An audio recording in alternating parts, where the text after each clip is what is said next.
The end of World War II left the world in a state of relief, but for China, it was just the beginning of internal chaos. With the smoke from the atomic bombings over Japan still settling, China plunged headlong into a new conflict. This time, it was a battle for the soul of the nation, a clash between the nationalists led by Chiang Kai-shek and the communists under Mao Zedong. The nationalists were backed by the United States, while the Soviet Union lent its support to the communists. It was a time of great tension and uncertainty. In the midst of this tension, a historic meeting took place between Chiang Kai-shek and Mao Zedong in the city of Chongqing. It was an attempt to forge a peace agreement between the two opposing sides, but the peace promised was deceitful.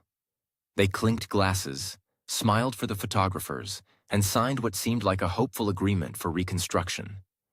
Yet, behind these seemingly positive gestures, lay deep mistrust and secretive preparations for further conflict. It was a peace in appearance only, a poisoned toast that hid the truth of their intentions. Even as the cameras captured the smiles, both leaders were quietly dispatching orders. Their focus was on seizing strategic Japanese positions that had become available after the war. This marked the beginning of a crucial competition for control, especially in the vital region of Manchuria, whose industrial resources were key to both nationalists and communists. It was a race against time to strengthen their positions and gain an advantage. The Soviet Union played a significant role here, allowing communist troops easy access to Manchuria and its valuable resources. Meanwhile, the United States provided extensive airlift support to the nationalists, moving thousands of their troops northward. The involvement of these superpowers highlighted the global stakes of the Chinese Civil War, turning it into a significant battleground of ideologies in the post-war world. Following the end of World War II, the American President Harry Truman was worried about the possibility of another conflict in Asia. To prevent this, he sent General George Marshall to China with the hope of creating a coalition government. This mission, known as the Marshall Mission, had a clear goal: to find a peaceful solution that would stop the Chinese Civil War. It was a significant diplomatic effort, one that captured attention both in China and around the world. Despite the good intentions behind it, the Marshall Mission did not succeed because both the nationalists and the communists used the truce imposed by the Americans only as strategic pauses. Instead of working towards peace, they took this opportunity to restock and prepare their forces for more fighting. The nationalists appeared strong on paper, with a large army believed to be powerful enough to defeat the communists. However, the nationalist army was not as strong as it seemed. After fighting the Japanese for 8 years, they were exhausted, and there was a lot of corruption within their ranks. Their leadership was ineffective, making it difficult for them to maintain their power. In contrast, Mao Zedong had a different strategy, focused on a deep understanding of Chinese society. His approach was based on the belief that real power came from the masses, not from traditional military tactics. Mao's strategy was revolutionary. Instead of engaging in direct battles, he instructed his troops to surround the cities from the countryside. This approach led to the isolation of nationalist cities, which were cut off from essential resources. As the People's Liberation Army spread throughout the rural areas, the cities became like islands surrounded by communist influence. This strategy not only weakened nationalist control, but also strengthened the communist position significantly. In Mao's campaign, land reform served as a unique weapon. Across China, impoverished peasants were given a historic chance to own land for the first time. The communists organized people's tribunals, where local landlords were judged and often faced severe punishment. The lands and properties they once held were split among the poorest peasants. This redistribution of wealth was not just about ideology, it was a chance for personal security and hope for many in a war-torn country. The allure of land reform went beyond the concept of Marxism. For the peasants, it was tangible, something they could feel and see, unlike abstract political ideas. Meanwhile, the nationalist cities were stuck in a downward spiral of economic collapse. To pay for the ongoing war, the government resorted to printing more money, although this only led to hyperinflation. The value of their currency fell sharply, causing widespread panic and fear in the urban areas. People soon found that their money was almost worthless, turning economic stress into a much larger crisis. Even the introduction of a new currency, the gold yuan, failed to solve the problem. Citizens were expected to trade valuable assets like gold and a foreign currency for the new notes, which lost value rapidly. In this chaos, many urban residents and former supporters of the Kuomintang lost faith in the government. The middle class and others looked towards the communists as a more stable solution. Beyond the economic issues, nationalist corruption and brutal governance only deepened discontent. The nationalist secret police were known for their harsh tactics, further distancing the people from them. In comparison, the communists were seen as a lesser evil despite their radical methods. With insights from effective communist intelligence, even within the highest ranks of the nationalist army, Mao was often ahead of his opponents, receiving plans and strategies to counter effectively. In 1948, the conflict in China took a pivotal turn as the communists shifted their strategy to conventional warfare. Before this shift, they had mainly relied on guerrilla tactics. However, General Lin Biao led the forces with a new approach by laying siege to the city of Changchun. This strategy was marked by blocking supply routes and trapping nationalist forces within. It was a cruel but effective strategy, as the siege expanded for months. The reality of this siege was devastating. The trapped nationalist forces and civilians faced severe food shortages, leading to starvation and eventually a forced surrender. This event showed the changing tides of the Civil War, highlighting the weakening position of Chiang Kai-shek's soldiers. The siege at Changchun was not just a military victory.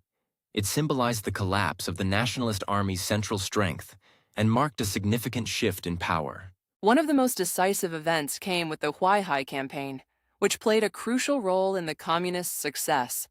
During this campaign, 500,000 communist soldiers gathered to confront Chiang Kai-shek's main army forces.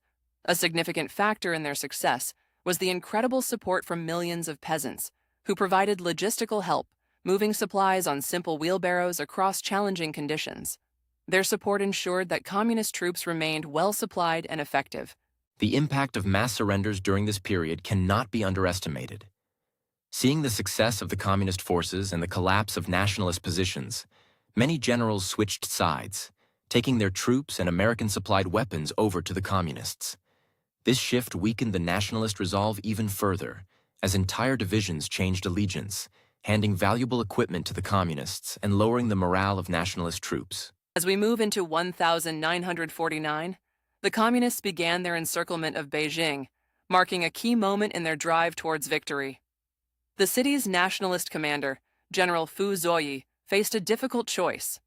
Instead of allowing Beijing to be destroyed, he opted for a peaceful negotiation with the communist forces. This act not only preserved the historical and cultural significance of Beijing, but also allowed for a less destructive transition of power. The preservation of Beijing as a city full of historical significance was crucial, as it spared ancient architecture and cultural sites from the ravages of war. The changing tide was further symbolized when Mao Zedong stood on Tiananmen, declaring the foundation of the People's Republic of China on October 1st, 1949. This proclamation was not just an announcement of a new state.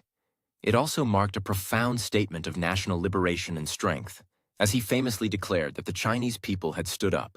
With the founding of the People's Republic of China, the narrative of China's identity shifted dramatically. This was seen as a new dawn, where the Chinese could chart their own course. The symbolism of the moment was powerful, encapsulating decades of struggle, resistance, and determination. It was a declaration of independence from foreign influence and internal strife, marking a new chapter of Chinese governance and pride. Meanwhile, the nationalist forces faced a total collapse on the mainland.